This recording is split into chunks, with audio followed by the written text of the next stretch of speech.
की राजनीति में हिसाब किताब बराबर करने का समय आ चुका है। इस बार दोनों ही पार्टियां उज्जैन जिले में ताल ठोक रही है। देश के साथ साथ मध्य प्रदेश में भी लोकसभा चुनाव को लेकर सरगर्मियां तेज हो गई है। जो बीजेपी के अनिल फिरोजिया और कांग्रेस के महेश परमार एक बार फिर आमने सामने है। राजनीति के जानकार इस बात को लेकर काफी हतप्रभ हैं कि राजनीति में विधानसभा के बाद लोकसभा चुनाव में दोनों पार्टी के प्रत्याशियों का एक बार फिर आमने सामने हो जाना काफी दिलचस्प मामला है। देश के साथ साथ मध्य प्रदेश में भी लोकसभा चुनाव को लेकर सरगर्मियां तेज हो गई है, लेकिन यहाँ की एक दिलचस्प बात यह है कि यहाँ पर जो बीजेपी के अनिल फिरोजिया और कांग्रेस के महेश परमार एक बार फिर आमने सामने है। साल 2018 में भी विधानसभा के चुनाव में दोनों ही प्रत्याशी विधानसभा तक पहुँचने की कवायद को लेकर आमने सामने हुए थे। उज्जैन जिले की जो तराना विधानसभा है उसका इतिहास रहा है कि वहाँ से कोई दोबारा विधायक नहीं चुना गया है। इसी किद्वंती के चलते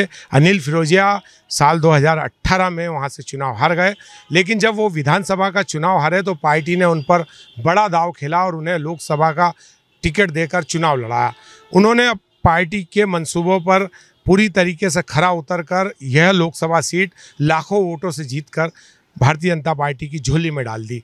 जब दूसरी बार लोकसभा टिकट को लेकर चयन हुआ तो एक बार फिर पार्टी ने अनिल फिरोजिया पर भरोसा जताया।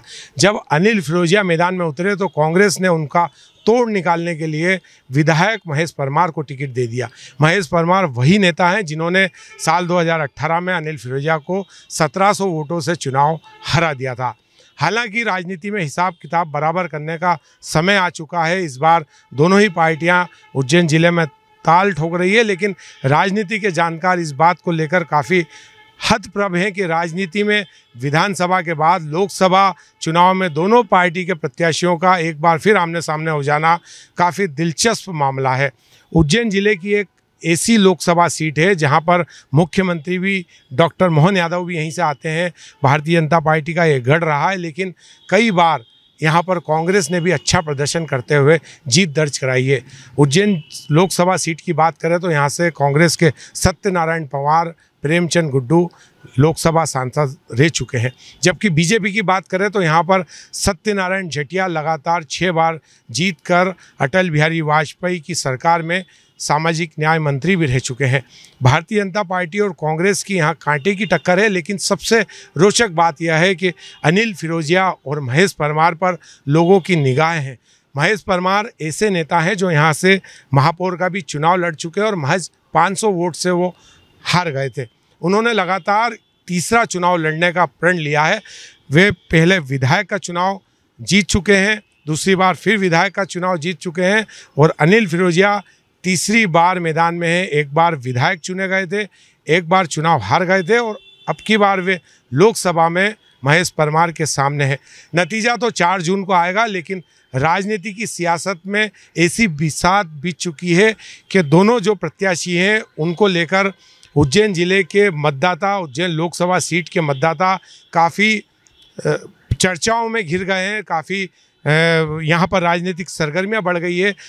कई लोगों का, राजनेताओं का कहना है कि जो अनिल फिरोजिया है वे इस बार चुनाव जीतकर महेश परमार का हिसाब किताब बराबर कर देंगे, जबकि कांग्रेस के नेताओं का ऐसा कहना है कि जो महेश परमार है वे ही ऐसे प्रत्याशी है जो अनिल फिरोजिया को यहाँ पर पराजित कर सकते हैं। इसीलिए केंद्रीय नेतृत्व ने बड़ा निर्णय लिया है।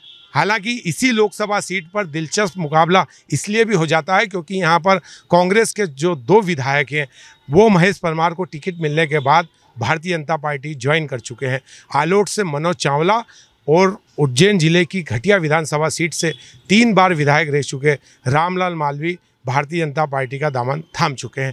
इसके बावजूद महेश परमार का ऐसा कहना है कि वे इस लोकसभा चुनाव में भारतीय जनता पार्टी को पराजित करेंगे, लेकिन भारतीय जनता पार्टी भी पूरी ताकत लगा रही है। अनिल फिरोजिया का दावा है कि इस बार अनिल फिरोजिया महेश परमार का लोकसभा चुनाव में, विधानसभा चुनाव में जो हार हुई थी उसका सूद समेत लौटा देंगे। Vikram Singh Jat, ABP news, Ujjain.